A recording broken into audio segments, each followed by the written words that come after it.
ഈ അധ്യയന വർഷത്തെ വിദ്യാരംഗം കലാസാഹിത്യവേദിയുടെ ചെറുപ്പുളശ്ശേരി ഉപജില്ലാതല ഉദ്ഘാടനം കാറൽമണ്ണ NNNM UP സ്കൂളിൽ നടന്നു. പ്രശസ്ത നാടൻപാട്ട് കലാകാരനും ഫോക്ലോർ അക്കാദമി ജേതാവുമായ ഗംഗാധരൻ കാറൽമണ്ണ ഉദ്ഘാടന കർമ്മം നിർവഹിച്ചു. നാടൻപാട്ടിലൂടെ അദ്ദേഹം കുട്ടികളെ ആവേശത്തിലാഴ്ത്തി. ഉദ്ഘാടനത്തോടനുബന്ധിച്ച് പ്രശസ്ത നാടക നടൻ P. പാർത്ഥസാരഥി നയിച്ച അഭിനയ കളരിയും സംഘടിപ്പിച്ചു. വിദ്യാർത്ഥികളും അധ്യാപകരുമടക്കം 200ഓളം പേർ പരിപാടിയിൽ പങ്കെടുത്തു. Cherpulassery AEO Rajan master, PTA president Rajeesh, BPC in charge Sivasankaran, Vidyarangam ജില്ലാ joint convener Suresh, staff secretary Sreekanth എന്നിവർ പങ്കെടുത്തു. ഉപജില്ലാ കൺവീനർ ഗിരിജ സ്വാഗതവും എക്സിക്യൂട്ടീവ് അംഗം വൈശാഖ് നന്ദിയും രേഖപ്പെടുത്തി.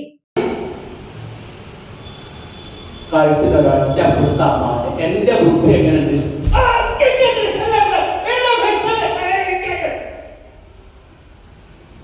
മോളൊന്ന് നേരെ അമ്മാവന്റെ കഴുത്തിൽ കയറിയത് എന്റെ ബുദ്ധി എങ്ങനെയുണ്ട്?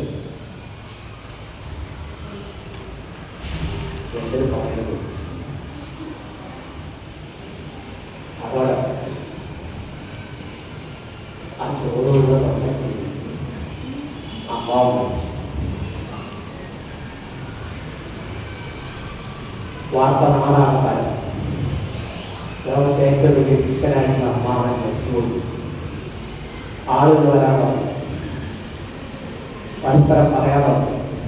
എത്ര നല്ല മനസ്സിലേക്ക് ശിക്ഷനാണെങ്കിലും എന്ന മാട്രിമോണി നെസ്റ്റെങ്കിൽ വിവാഹം ബെസ്റ്റ്. Nest Matrimony.